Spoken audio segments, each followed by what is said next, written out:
স্বার্থপর মানুষের কাছে আপনার মূল্য কেবল তাদের প্রয়োজন পর্যন্ত।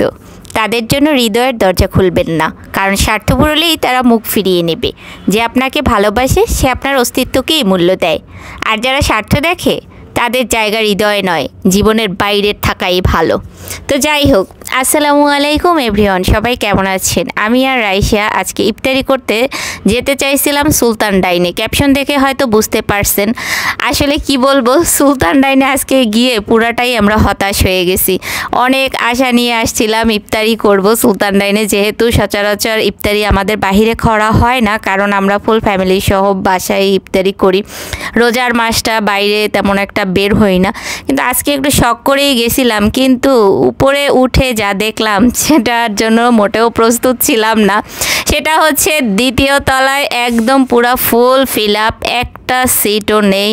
তারপরে দোতলায় উঠি, সেখানেও একটা সিটও নেই। অবশেষে বাধ্য হয়ে সিরাজ চুইগোস্তে আসি। আসার পর এখানেও দেখতেছি কোনো ধরনের টেবিল খালি নাই। তো এখন দুঃখ ভারাক্রান্ত মন নিয়ে কি করব, চলে যাব না কি করব, তাই ওখানে কতক্ষণ দাঁড়াই আর দেখতেছি কি করা যায়। পরে ওখানের ম্যানেজার বলতেছে যে আপু, শেয়ারিং করে যদি আপনারা বসতে পারেন তাহলে দুইজনের সিট দেওয়া যায়। যেহেতু এখন ইফতারি টাইমও হয়ে গেছে, বেশি একটা সময় হাতে নাই, সো আমাদের তো ইফতারি করতে হবে। এখন শেয়ারিং হোক আর কেয়ারিং হোক, যেভাবেই হোক। তো এখানে হচ্ছে আমি বসে পড়ছি, আমি আর রাইসা। যদিও এর আগেও আমরা সিরাজ চুইগোস্তের যে সাভারে যে ব্রাঞ্চটা, ওই ব্রাঞ্চটায় আমরা খাইছি। এখানের খাবারগুলো আসলে ভালো লাগে, বাট আমার মনে হয় প্রাইসটা অনেক বেশি। জাস্ট এক পিস গোশত 200 টাকা, ভাবা যায়, তাও একদম পুরাই ছোট। যাই হোক, প্রথমে আমাদেরকে খেজুর দেয়, কারণ খেজুর তো নবীর সুন্নত, আর ইফতারি করার পরে খেজুরটা মাস্ট বি প্রথমেই। আর এই যে হচ্ছে কি যেন বলে এটাকে, পেঁয়াজ রসুন ভর্তা, আর সাথে তো হচ্ছে লাসি আছে, বোরহানি আছে। লাসিটা জাস্ট অসাম। আমি খেয়ে দেন হচ্ছে আপনাদেরকে বলবো যে কতটা মজা লাগছে। তো খাবারের জন্য ওয়েট করতেছিলাম আর আজানের জন্য ওয়েট করতেছিলাম, আর আপনাদেরকে দেখাচ্ছিলাম যে লাসিটা ঠান্ডা, এটা আমার খুব পছন্দের, যেহেতু বাদাম দিয়ে করছে। আর হচ্ছে বোরহানিটাও পছন্দের, ওইটা আবার একটু ফ্রিজে রেখে দিয়েছিলাম। আর ফার্স্টেই এই যে ভাত দিয়ে গেল, ভাতের সাথে হচ্ছে ঘি দিয়ে গেছে। রাইসে হচ্ছে ঘি খাবে না, কারণ সে সাভারের ব্রাঞ্চে ঘি খেয়ে তার ভালো লাগে নাই। আসলে সবাই সব কিছু খেতে পারবে বা পছন্দ করবে এমনটা না। যাই হোক, এখান থেকে আমি একটা সলিড এক পিস গোশত নেই। সাথে এত পরিমাণে ঝোল দিছে যে ঝোলের কারণে আসলে ভাতই খেতে পারি নাই, কারণ এত ঝোল দিলে কি ভাত খাওয়া যায় বলেন। কিন্তু রসুনগুলা মজা লাগছে, মানে গোশের থেকেও বেশি রসুনগুলো আমার মজা লাগে। আর আপনারা তো জানেন যে আমি কি পরিমাণে রসুন, পেঁয়াজ, মরিচ ভর্তা খেতে পছন্দ করি।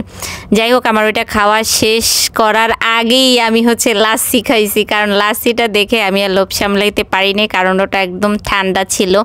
একটু লাসি খাই, আবার হচ্ছে একটু ভাত খাই, ফিলিংসটা কিন্তু গুড ছিল। আবার অনেকেই বলবেন যে এই আইসে লাসি খায় আবার ভাতও খায়, কত কিছু করে। হ্যাঁ ভাই, আমার ভালো লাগে, মাঝে মাঝে আমি এরকমের করি, উল্টাপাল্টা খাই, আমার কাছে কেন জানি ভালো লাগে। আমি হচ্ছে ঘিটা দিয়ে ট্রাই করছি ফার্স্টে, এরপরে হচ্ছে একটু রসুন দিয়ে খাইলাম। আর হচ্ছে রাইসাকে জিজ্ঞাসা করতেছিলাম তোমার কাছে কেমন লাগে, ও বলে আমি তো খাইই নেই, খাওয়ার আগে কেমন লাগে বলবো কি। এরপরে হচ্ছে আবার জিজ্ঞাসা করছি কেমন লাগতেছে, তো বলতেছে যে ভালো লাগতেছে। ও ভাবছে যে ওর কম হয়ে গেছে, তো আমি বলছি তা আরও অর্ডার করব নাকি। তো অর্ধেক খাওয়ার পরে বলতেছে আমি আর খেতে পারি না। তো আমিও হচ্ছে অর্ধেক খেয়ে মেখে রাখছি, কারণ ইফতারি করে আমরা কখনোই ভাত ট্রাই করি নাই। ইফতারের অনেকক্ষণ পর, প্রায় 1 ঘন্টা পরে আর কি ট্রাই করি সবসময়। যাই হোক, আমাদের খাওয়া দাওয়া শেষ, সোনার বাংলাদেশ। এবার হচ্ছে বিলটা পে করব, বিল পে করে দেন হচ্ছে বাসার দিকে চলে যাব। আজকে আবার একটু শপিংও করেছিলাম, শপিংয়ের ভিডিওটা হয়তো মানে আপনারা এর আগে দেখে ফেলছেন। খাওয়া দাওয়া শেষ করে যখন বের হচ্ছিলাম তখন রাইসাকে জিজ্ঞাসা করতেছিলাম, রাইসা খাবারগুলো কেমন ছিল, তুমি কত দিবা 10-এর ভিতরে? তো রাইসা বলতেছে 10-এর মধ্যে আমি 5 দিব। আমি বলি কেন? আরে ধুরু, এখানে যেই খাবার এত পরিমাণে তৈলাক্ত ছিল, তো হচ্ছে খেতে পারে না, অর্ধেক খাইছে। যদিও আমার সিরাজ চুইগোস্তে ব্রাঞ্চ সাভারে যেটা খাইছিলাম ওইটা ভালো লাগছে, কিন্তু ধানমন্ডি ব্রাঞ্চেরটা তেমন একটা ভালো লাগে নাই। আর হচ্ছে রোজা ছিলাম হয়তো, এর জন্য আরও বেশি খারাপ লাগছে। এখন 2 বোন মিলে টুকটুক করতে করতে নিচে চলে যাই, আর একটা রিক্সা নিয়ে দেন সোজা বাসায় চলে যাই। আর এই ভিডিওটা আজকে এই পর্যন্তই। সবাই ভালো থাকেন, আল্লাহ হাফেজ।